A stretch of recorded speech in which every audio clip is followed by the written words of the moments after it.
Good afternoon, gearheads. Welcome to Speed City F1 at SiriusXM for your Brazil Grand Prix post-sprint show.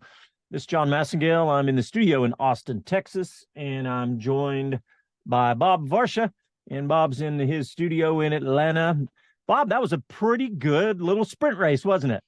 Oh, absolutely. It's fun to see these guys really kind of let it all hang out. Granted, the tires took a pounding, but other than Verstappen clearing off, I was amazed at how much Norris was able to gain over third place Checo Perez, but he had to work his way up from fifth or sixth. So um, Russell, Leclerc, Tsunoda, Hamilton, Sainz, Ricardo, yeah, it was great. Passing, repassing, good close quarters competition.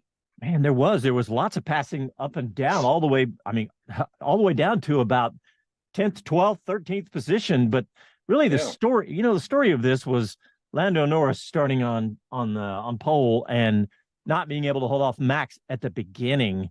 And we just heard from both those guys. And Lando Yeah. was talking. He was talking about. He said he didn't have any wheel spin, but I was just looking at the reaction times.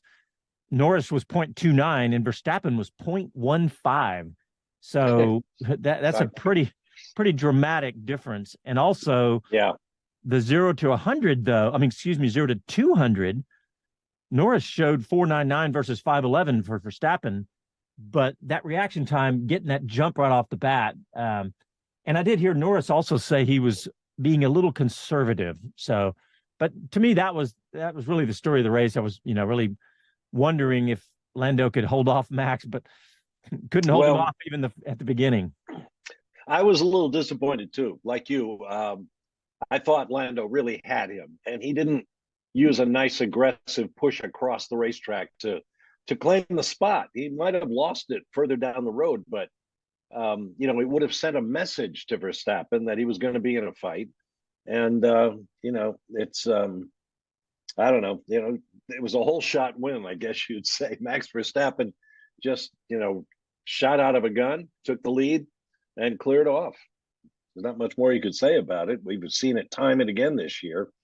But still, I mean, good battling further back.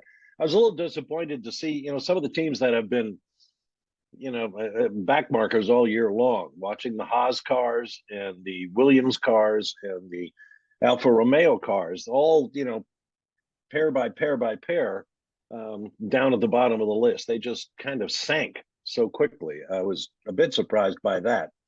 But everybody else kind of got the bit between their teeth and had a great fight.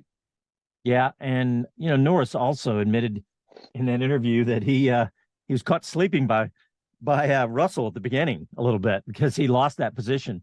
But it was interesting how he was able to pull away. Both really, he and Max kind of got into their own race a little bit, and then until Max started to pull away. Mm-hmm. But they did. I mean, we talk about it all the time during races. You say if you're the guy out front, the guys behind you are fighting among themselves. That's your opportunity to scoot, and that's what we saw. I think Norris finally was so focused on Max that Max, you might even say, helped Norris pull away. Meanwhile, Perez was trying to fight his way through, and he eventually got there, but he was, 9 seconds behind Norris by the time he finally got into clear air. So at least it didn't rain the way it did yesterday. Yeah. Holy moly. Man, that storm that came in was crazy yesterday. I saw a fan video of like the roofs being torn off of the grandstand covers, and the skies went so dark right at the end there. I mean, it looked like nighttime. It really was biblical looking, and that was impressive. I'm glad the TV cameras gave us a chance to watch that storm roll in. And it's kind of ironic because remember the sessions were late getting started yesterday. So had they run on time, it all would have been done by the time the skies opened. But, this is the way it worked out. So guys weren't able to get that last lap in. Certainly Sergio Perez suffered for it. Oscar Piastri suffered for it. So, it is what it is. And tomorrow they'll take their positions and we'll go 71 laps. And that's going to be an all-day sucker for these guys, especially if it's as warm tomorrow as it was there today. Yeah, and I was thinking about yesterday too, how, I know there was some timing involved, but clearly the Aston Martins have got something a little better than they have, because Lance Stroll, with a bit of luck, finishing in third yesterday, Yep. and in qualifying, and then right in front of his teammate Alonso, which he hadn't done much of this year, but they both look good today too. Yeah, they did. And that's good to see, because Alonso was so downcast. Mexico City was a wipeout for them. And then this weekend, it just didn't look like anything was going to go anywhere for the Aston Martin team, but they managed to get it going. And they're working under this cloud. The rumor mill is operating at 10/10 this weekend. Stories about Alonso going to Red Bull, which have been roundly denied. Aston Martin being sold because Lawrence Stroll's getting tired of it all and doesn't want to fire his own son going forward. It's just that time of year where people are looking at things to talk about, and it's nice that Alonso was able to get out there and be competitive and mix it up with those guys. That'll certainly help him tomorrow, I think, when everybody really has tires. If they have tires, I think that might wind up being a problem tomorrow, based on the fact that everybody was on the softs today, except for 3 or 4 drivers, including both Haas drivers, and being on the mediums didn't help them at all. So we'll have to see who has how much of their allotment left for a 2-stop race on Sunday. Yeah. And if you're wondering about Chris Medlin today, he's actually not in Sao Paulo. He's going to be joining us. He's juggling multiple roles today. He's doing lots of writing for, of course, F1.com, Racer.com, Motorsport Magazine. So he's doing all that, but he's going to try to join us on the show today. And Jonathan Green is out at COTA. He is doing Formula 3, the FR Regionals. He's doing Formula 4. Oh, mayhem! Yeah, creating mayhem. And he's doing the vintage racing. He said they had 700 cars out at Circuit of the Americas. 700, yes.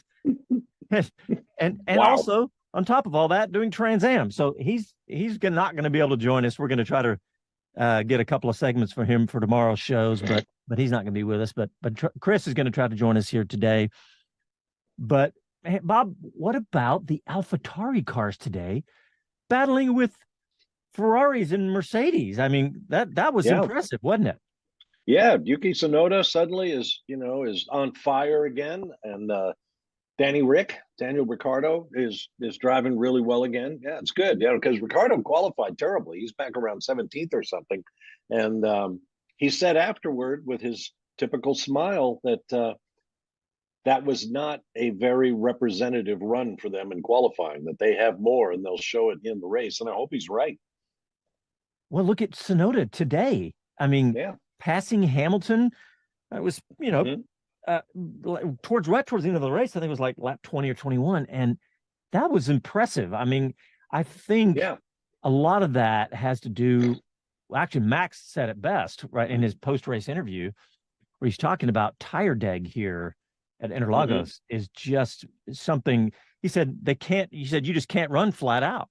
And I think that whatever it was, maybe the Mercedes was having a little more trouble, and the AlphaTauri, believe it or not, was managing their tire deg a little better, because Tsunoda got him and finished 6th, and Ricciardo finished 9th. Really very impressive.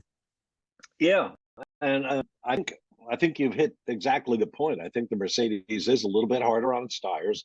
God knows they've changed the concept of that car so many times this year, trying to reverse a lousy start to the season. And at the same time, AlphaTauri uses the same equipment as from Red Bull Technologies that the A team is using. So it's no surprise really that they would, some of that Adrian Newey mojo would kind of filter down to the AlphaTauri team as well. Yeah, a thought just went through my head, and that is, I think today was a pretty good example of the kind of action we might see if we threw the tire rules out the window. Unlimited tires. Put whatever you want on the car, change as often as you need to, fuel up to go the distance, and have at it, boys. I think that might be a pretty interesting show, and might, upset the balance of power a little bit in the pit lane, to see that some teams coming forward with no cares at all regarding tire life, might be able to be a little bit more competitive. Okay, I'm gonna just clip that up, what you just said, and put it out there Okay. on Twitter, Bob, and we'll see if the world agrees, because I like that. I like that kind of out of the box thinking there. Just throw out the tire rules and see what we can do. But also, I think, you correct me if I'm wrong, if you agree with this one. Interlagos, Interlagos, you had a beautiful day out there. You had a little bit of wind too, which can shake things up a little, but you had a beautiful day. It's a old school special track, maybe just a little extra bit of excitement going on. And you could see that with all those battles way up and down. So maybe some of that too, huh? Yeah, I'd forgotten how short the Interlagos track is. It's only like 2.6 miles, Yeah. which I'd forgotten entirely. So the laps go quickly. The temptation, I think, is probably to drive a little bit harder. And it's old. It's really old. Hasn't been repaved in a long time. Although it looks like they are doing construction out there from the pictures. I see they've done a new deal through 2030. So Formula One will be going to Brazil for a long time to come. But I'm sure pressure is being put by Formula One management on the track to up its game, like all the racetracks are expected to these days. You can see that there's construction going on. I think that construction had something to do with the punctures that Fernando Alonso and Lewis Hamilton had yesterday on Friday. Yeah. And that's something the teams can't afford, is to have punctures, because you've got what you've got in terms of tires. There's no joker tire if you need to put a fourth one on your set. You got what you got, and if you ruin one set, even because you ruined one tire, that's the end for that set. Yeah. I was wondering about that puncture Alonso had yesterday, and yeah, I think it came from the construction. Nails, screws. Where are you going to find those sorts of things? Yeah, and you know what? I saw somebody on Twitter pointed it out, and then I started looking for it. There was a plume of smoke at, not. Yeah. Did you notice that too? It was outside the yeah, stadium. in the sky. Yeah, it's like some sort of fire, it looked like. I don't know. I never heard anything about that. Well, we never used to talk about it. And in television, they always used to tell us, don't show it. But just off which end? I don't know which direction it is on the compass, but the end of the track opposite the pit lane, there's a huge landfill.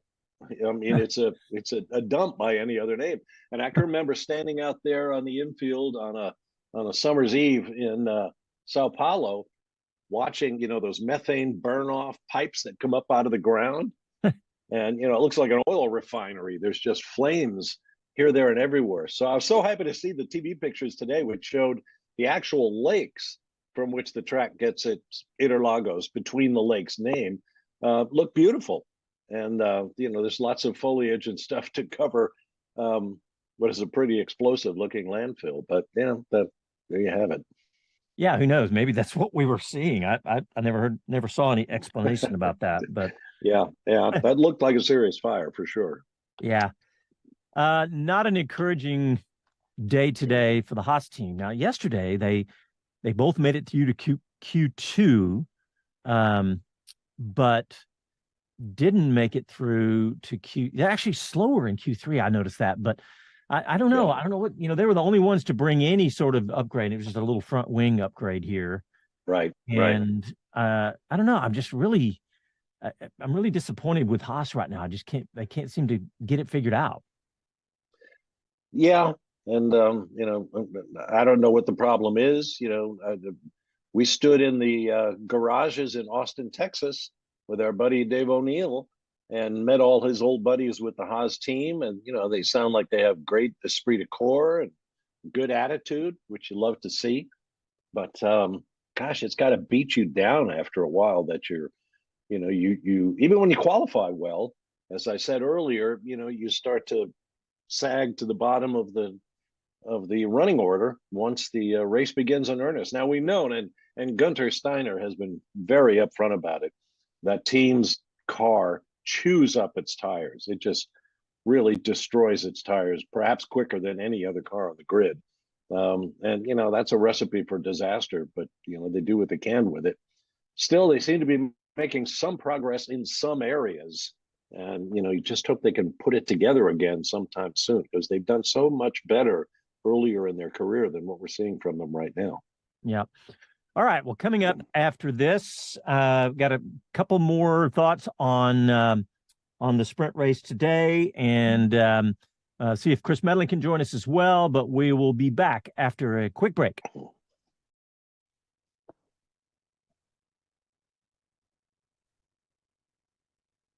All right. We're still. What's that, Bob? No, I'm just scanning down through the post-race stats. Lando Norris is now just 7 points behind Alonso for 5th in the Drivers' Championship. All right, we're still live on YouTube. Get exciting. Let me see who's out there today. TW's out there. Pretty good stuff. I tell you what. Yeah, it was. It was a pretty darn good race. Kevin Kelly, very impressive show. Andy P. Brazil will always have a sprint for as long as they do it. That it just works there. Good show that. Yeah, Andy, that's basically what I was saying. It's like I don't know if it's just a combination of the history there that you can feel, or just a great circuit and all that. A lot of mid-pack action, TW says. He thought there was going to be a big pileup. Yeah, I kept waiting for that, but clean race. Kevin Kelly says everybody was in DRS for a while. Andy P, there was one point where Orlando got to back within 1.1 behind and so close to getting DRS. And I saw that, Andy. I was watching that. And then Max, and then the thought that pops in my head, TW says Max was doing just enough to stay out of reach. Yeah, it's exactly what I was thinking. Yeah, we heard him talk about that on the radio with his engineer. When can we go? When can we take off? When are we confident that we have enough tire under us to go flat out the rest of the way? And one of those typical Red Bull conversations, Giampiero Lambiase, his engineer, comes back and says, I've told you the last 2 or 3 laps, you've got enough tire. Let's go for it. Love that stuff. Let's see who else is out there.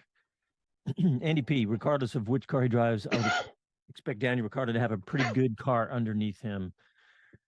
That's really been a feel-good story lately, man, watching Daniel Ricciardo do well again. Yeah, I'd love to have heard from him after that race, see what he thought of it, because there was a lot of give and take there. Yeah.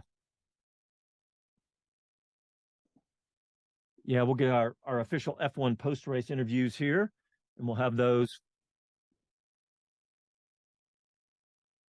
Oh, really? Okay. No. So what did you say, Casey, exactly?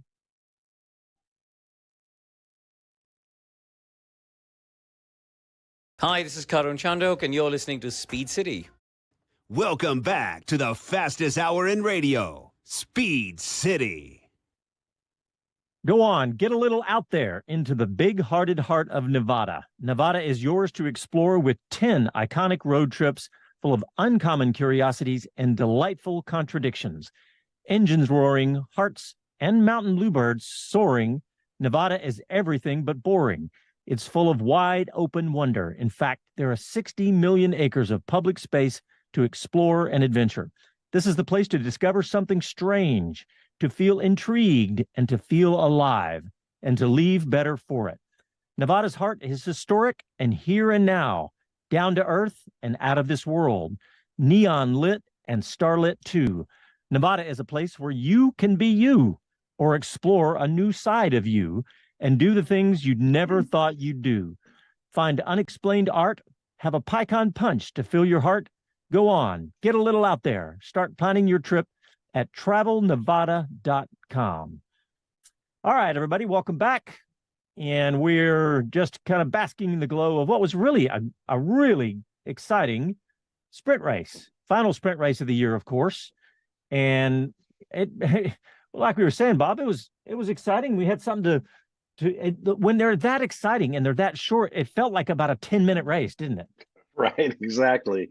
Hang on, honey, leave the car running. We're almost done. Yeah, it was. And before we leave the Haas team, we're reminded by Chris that Haas has filed an appeal, a complaint about the Mexico City race, where several teams pointed out that a lot of guys were going 4 off, were violating the track limits rule and not being nicked for it.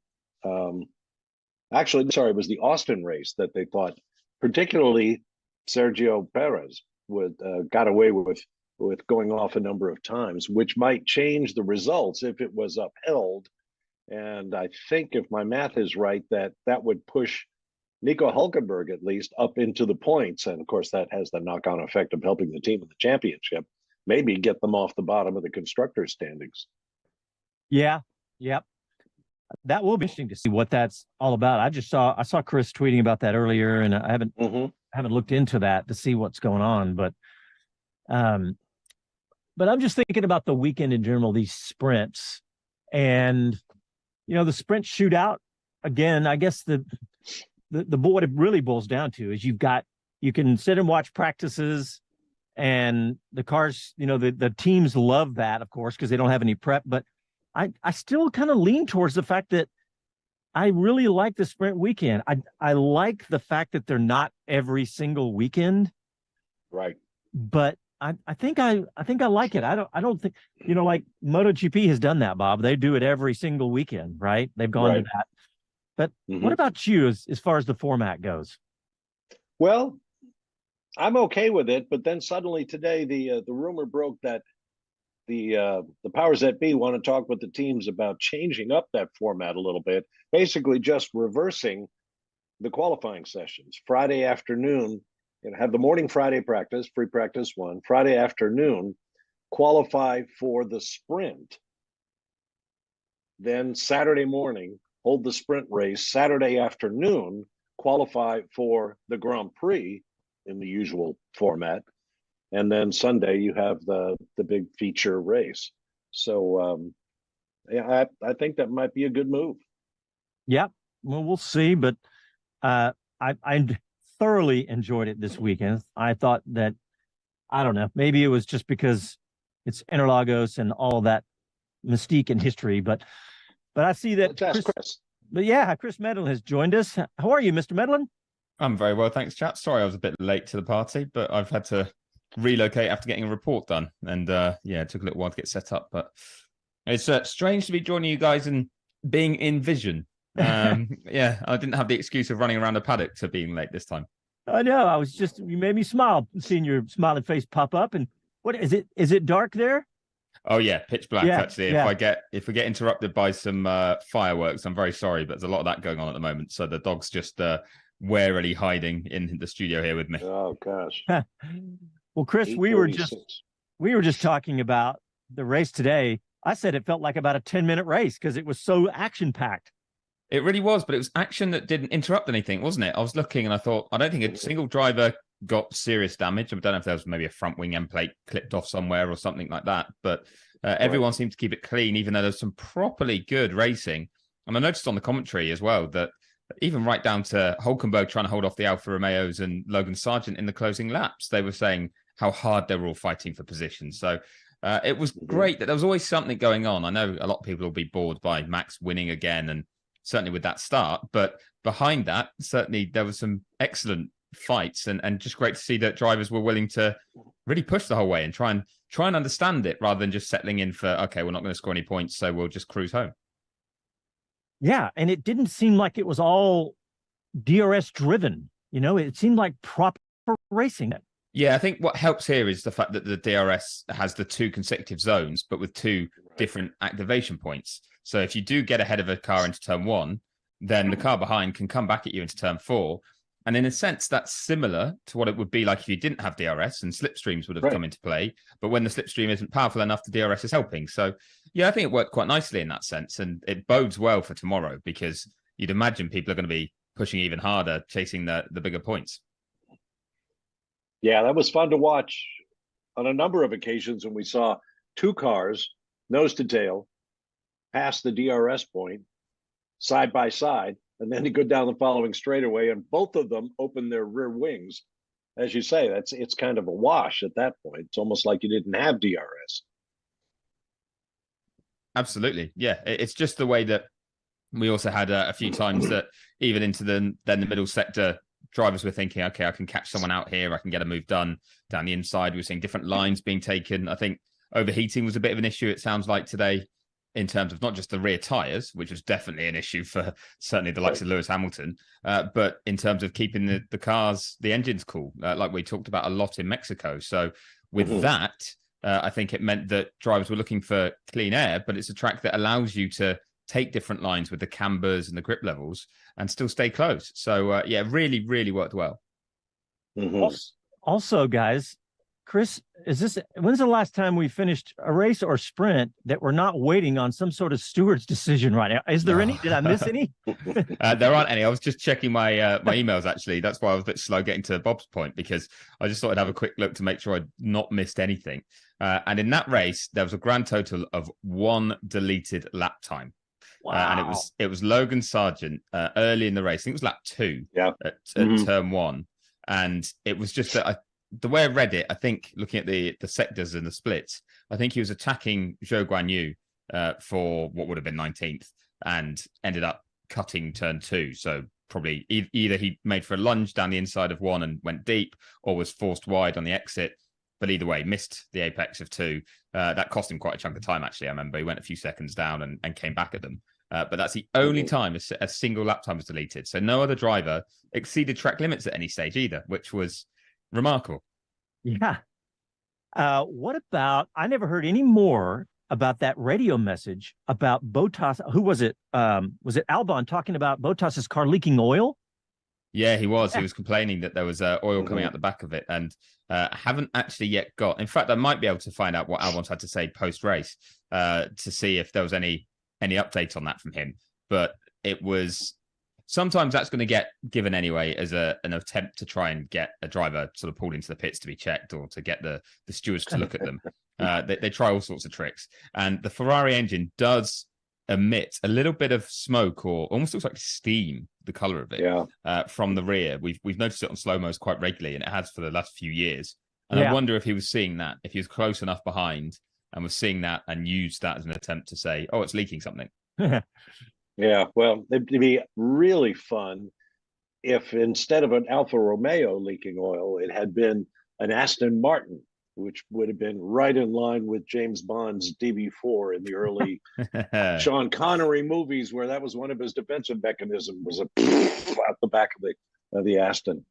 Always wanted one of those cars. I'm envisioning the little panel, the secret panel on the dash flipping over, and all the choices of the cool buttons. The cool buttons with oil or machine guns. Smoke.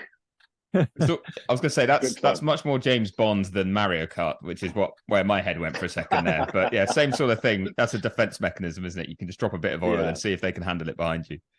Yeah. Well, remember, Ferrari was also getting. Well, they came into suspicion. I don't remember how the whole thing resolved itself, for burning oil in the combustion process to get a little bit of extra oomph. So, there's nothing new under the sun in Formula One. Yeah, they were accused of burning oil as a fuel, essentially. That was the one that I never heard the result of. I don't know if anybody did, about the deal that they made, because they were so fast that year. Remember, what was that, 19 or something? But anyway, they were so fast. That was a fuel flow meter adjustment, shall we say. Yes, maybe a clever way of bypassing certain sensors. Right. But that was one that, as I understand it, I think Ferrari also then showed the FIA a few tricks and tips of how their regulations had holes in them. So it's kind of how it should be. That there should be a bit more open dialogue, I think, that says, okay, we don't want you doing this, but how are you doing it so we can stop, rather than just always cutting corners. So that was an interesting one. The FIA were very smart with that, I remember, as well, at dropping the press release to say they'd reached an agreement. Literally, I think 5 minutes after the final day of pre-season testing ended in Barcelona, before everyone went to Australia. So you had the biggest gap in time between events for people to try and follow it up.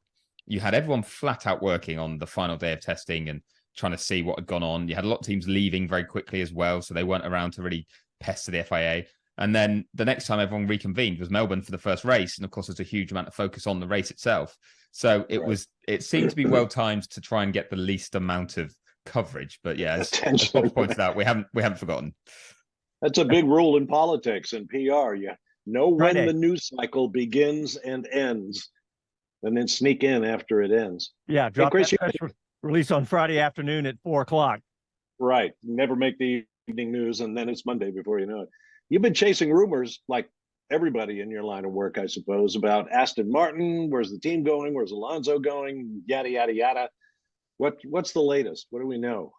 Yeah, I mean, the term rumors, I do have to kind of almost take exception to. So, in the sense that it was Sunday night leaving Mexico City, and there was a tweet from Albert Fabrega, who's a really well-respected technical journalist and Spanish-speaking journalist who does some work with Formula One. And Albert just said, "I don't want to believe the rumor I've just heard in the paddock. No." And that's all it said in Spanish. So no context, no other detail. And it's like, well, that's strange. And I genuinely was concerned somebody had maybe died or, really become very unwell because of the wording of it. I just thought, if you really don't want to believe it. So to the extent I just messaged him and said, your tweet, is it about a sporting thing or is it something more serious? And he said, I don't want to say because it might not happen. And that said to me, okay, it's not such a serious thing. So I said to him, I was worried that someone had actually died. And he said, oh, no, nothing like that. So then I was like, well, then that's a bit of an odd thing to put out there. If there's no substance, you're not backing up with any information.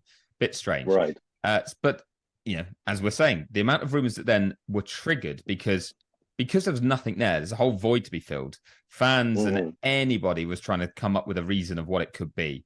And that evening, I found out that it was meant to be to do with Perez. So that's what that tweet was supposed to be about.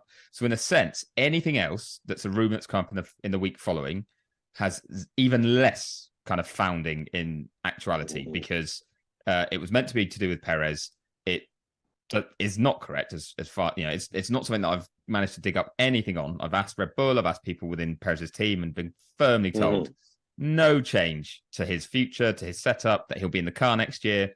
I think, fair enough. If he had 3 shockers, then maybe something would change. But as it stood at that point when that tweet came out, there was nothing in it. So then, Aston sale rumors. I don't believe there's any foundation in that right now. I think there's been too much investment. I think the timing of that sale, if there were to be one, would be if and when Andretti was denied an entry, because that would increase the value of every existing team. So right now you wouldn't look to sell because technically if Andretti did get in, then anyone else who wants a Formula One team could go, oh, well, actually, we'll just try and enter as our own team, or at least bring a few $100 million off the price of Aston Martin. So that timing doesn't make sense. And Alonso to Red Bull definitely doesn't make sense. And Alonso is very annoyed about that. So, actually, in a sense, no rumors, just rumors about rumors potentially existing.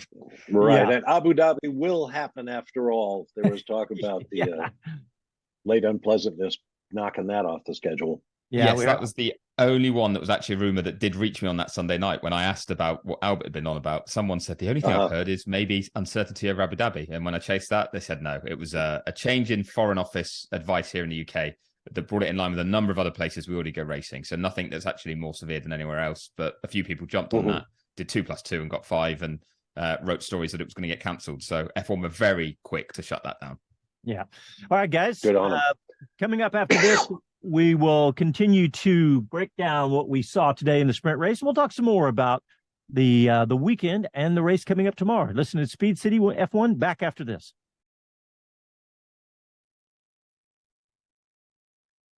All right, we're still live on YouTube and the Facebook. Let's see what the boys are saying out there, boys and girls. Joe of Oyster Bay, Bob, says, give them enough tires. I'm with Bob. Chris, you missed it. Bob threw out a hot take and said, let's just do away with tire rules. He said, because he said it felt like that today. It kind of felt like, the fact that they had the freedom to do whatever they wanted. But Joe likes your idea, Bob. Yeah. Well, we knew nobody was going to pit today because you couldn't. But I think, give them a little freedom on the tire front. That's a very politically incorrect thing to say right now, I suppose. But, if guys are really going to go out and, get after it, then why not? Yeah, it seemed to hurt things in the sprint shootout, didn't it, in qualifying when it looked like there was enough new soft tires around for everyone to go out and be as fast as possible. And instead, Ferrari saved a set for tomorrow. AlphaTauri saved a set for the sprint itself. But flip side is you then get variety of strategies in the race for a bit more. So I think, the one worry I have, and I'm with you on this, Bob, is when they don't have enough and they do not run for that reason, and that's frustrating. Right. Yeah. And that's the last thing FOM wants to see. You want more action, not less. Oh, I like what D. Nelson. I mean, he's agreeing with us. He says he was talking about the Ferrari burning oil. He said it exploited the rate of fuel flow sensor. Brilliant exploit, and basically agreeing with us. I like that. That's good, D. He also said, I'm worried about Mercedes tomorrow burning through their tires so quickly. It does not bode well for tomorrow. Yeah, Chris, we were talking about how AlphaTauri was able, it looked like or felt like they were able to manage their tires better. Yeah, they definitely looked like they were. Well timed. The dogs just started barking. Here we go. That's okay. We'll just say we're outdoors.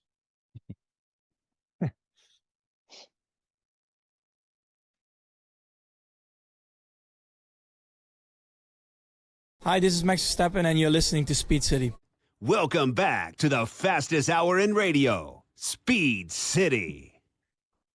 All right, welcome back. We earlier today watched Max Verstappen win the final sprint race of the year in Brazil at the iconic, fantastic Interlagos circuit, and he held off Lando Norris. Final finishing gap was 4.2 seconds over 24 laps. I guess if you do the math on that, that's kind of been the gap that we've seen a lot this year, right, guys? And what y'all think about Sergio Perez race? We really haven't talked about him. He was able to climb up to finish third, and he continues in my mind. He needs some good races, and I think you could count this one as that. What do you think, Chris? Yeah, I mean, it's the first time he's finished in the top three, isn't it, since Monza when he was second in the Grand Prix, and in that car he needed that, especially as well if we go back 6 days and the start in Mexico and how damaging that could have been. And I think what's been impressive actually this weekend, listening to Checo speak, is he's used it as an opportunity that he's actually said, it's great that we're here and I can get back in the car and go and kind of erase that memory or move on from it quickly, because his performance was good in Mexico until that contact for the rest of the weekend. So we obviously never saw that full race pace. So I think I'd say this was solid. I think a little bit disappointing in the sense that if you look at the pace Lando had as well, Lando and Max were in a race of their own. They were nearly 10 seconds up the road at the flag, and Norris had dropped off a little bit there. So I feel like I'd want to see a bit more from Checo tomorrow, but maybe he thought by the time he got into third that there just wasn't any value in him trying to close that gap, and he'd have been in more trouble if he did. Yeah, and then we're back to the whole tire degradation issue and what he had under him, because there was some real close quarter stuff there for a while, and he was right in the middle of the cut and thrust of passing and repassing, and it was clean and it looked good. He actually got out of it once or twice when it looked like he might do something impetuous like he did on lap one, turn one in Mexico last week. But yeah, it was a well-judged race. And, I agree that it probably did him some good. It also opens the gap, doesn't it, a little bit to Lewis Hamilton in the points standings. So with Hamilton slipping back, that's going to almost, I'm just trying to do the maths as quickly as possible, and my maths probably aren't quite quick enough, but I think it nearly pulls him a full race win ahead of Lewis. So the gap was 20 points. It's now 24. So it's close. Which, that's a key number, isn't it, at this stage of the season when you've only got so few races left. Right. Yeah. Hey, Chris, before you came on, we were talking about AlphaTauri a lot because it's just really impressive. Yuki, both of them battling with Mercedes and Ferrari, and Yuki finishing sixth and Ricciardo in ninth. And there's no points for Ricciardo today in the sprint, but really impressive, wasn't it? Yeah, massively. I mean, Ricciardo, I think, was left frustrated because I was keeping a real close eye on the sector times. And I think he had the pace to get Sainz on that final lap and would have had a chance out of the final corner on the run to the finish line. As much as the finish line comes up a bit earlier than you'd want, because you normally get your move done into turn one, still a long enough run to get a slipstream, and he had better traction. Obviously, they had new tyres compared to used for pretty much everyone around them, but they were still on softs. But it was that Hamilton was slowing because he was struggling so much and dropped back to Sainz and gave unintentionally gave Sainz DRS on that final run and a slipstream. So Sainz was then able to hold off Ricciardo. But I just think that AlphaTauri have found, and some say this is down to Ricciardo coming back as well in his experience, but a real sweet spot with that upgraded car now. They upgraded it back in Singapore, but they seem to have just got stronger and stronger and stronger over the last few races. And a bit of an unknown how good they could have been in Austin because Ricciardo was just getting back in the groove and had some damage in the race. But Mexico, obviously, both were very quick. Yuki should have scored points in the race if he hadn't had contact with Piastri. And then today, exactly the same. And what's great for that team is that both drivers are performing on basically the same level. And we talked up Ricciardo, didn't we, last week? What a great performance he put in, both in qualifying and the race. But Tsunoda has beaten him all day today. Not by a lot, but he has beaten him and did as well yesterday, didn't he? Out-qualified him, I think, by over a tenth. So it's showing well for them that they have two cars that can score now with the car that quick. Yeah, it's a kind of an interesting chemistry the two of them have. Yuki has been very complimentary of Ricciardo since he came back. And I think maybe Ricciardo provides a certain amount of, I don't know, leadership or big brother or, he loves to laugh. It just lightens the mood entirely, when he's not scrapping against De Vries or one of his previous colleagues. And Ricciardo is just easy for him to get along with. And as you say, the drivers are both operating at a similar level. So he's got that carrot right in front of him. He's not a mile up the road. He's right here. And that encourages Yuki to go get him. Hey, Chris, we touched on this earlier in the show, but we needed your investigative skills and all of that about the Haas protest. In fact, I learned about it when you tweeted about it. What's going on there? Yeah, you needed me not to be late, didn't you? That would have helped. So it was actually, I remember the first kind of inkling of this I got was Sunday night in Austin. So it's the US Grand Prix race result that's been, I say protested. Haas are trying to get an investigation opened up that would allow them to change that result. But you have to, the way the process works is you have to prove that you have new evidence that wasn't available at the time. And if you can prove that that evidence exists, then the FIA will allow a new investigation to open up, and then you can have that investigation. So it's like a two-step process to actually get anything to change or any penalties to be handed out. But it was Sunday night in Austin, and it was another team, it wasn't Haas, that messaged me, actually sent me quite a few screenshots from onboards of different cars, one of which was Sergio Perez, cutting turn 6 a lot on regular occasions. Now, I didn't have access to the same footage. I couldn't go through it all. I couldn't then go and check how many other cars were maybe doing the same, because otherwise it seems a bit unfair if you just single out Perez. But knowing that they were onto this and that I did ask the team, they said, yes, we sent it to the stewards and they weren't interested, apparently.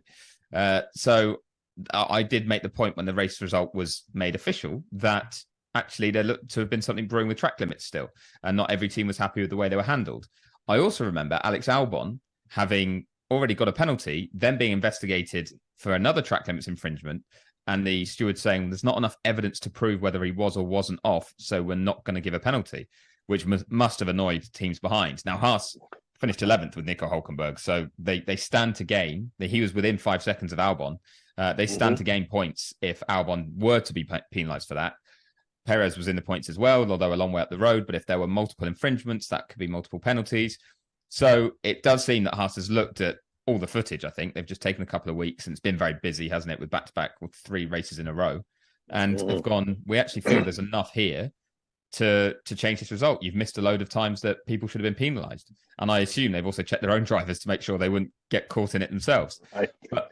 But the problem is, if that footage is all footage that was available to the stewards at the time, whether the stewards were right or wrong to make the call they made, if it's not new evidence, nothing will change because they won't open up the review in the first place. So the evidence needs to be new, and that's the tricky part. So waiting to hear more in terms of when this hearing will take place to see if there is new footage. But it could be that they wait until after this weekend and do it in the gap between here and Vegas, because now that the appeal has been lodged, then they can take a little bit longer to work on that. There was some discussion that they didn't have an appropriate camera angle, and the FIA said, okay, we're going to adjust the camera angles next year so we have a better look at turn 6. Whether or not that's going to help Haas in their current situation, it's kind of like the legality plank thing all over again. Well, you checked Lewis and you checked Lando, but how about the other 18 cars in the field? Maybe theirs was worn too. So Yeah. that's probably an argument you're never going to win. Well, there's something that Toto Wolff said just very briefly, because I know we're nearly out of time, but he said last week that speaking to other teams, you kind of picked up that multiple teams would have been penalized if their planks had been checked in Austin. But once the result was final, and also you didn't have that evidence, and none of those teams were checked, then you don't get a penalty. So that's why that doesn't get reopened either, because that could have been looked at and wasn't. My take on that was, I was really kind of stunned the way Toto Wolff was like, they didn't complain. All he said was, yeah, we broke the rules. It made me suspicious the way he acquiesced so quickly. But hey, we're almost out of time, and I promised at the last break that we talk about the upcoming race tomorrow. But we have plenty of time tomorrow, because we are going to do 2 hours of pre-show tomorrow. So if you can tune in early, you can tune in at 10 a.m. Eastern time tomorrow. And we're going to do 2 hours. We also have a special guest. We've got Connor Daly going to be joining us, and because he's going to be in the booth at Vegas, helping Bob and Jonathan and the boys do PA out there. So that would be fun. Thanks everybody for tuning in today, and we will see you bright and early tomorrow. Thanks, and we'll talk to you then.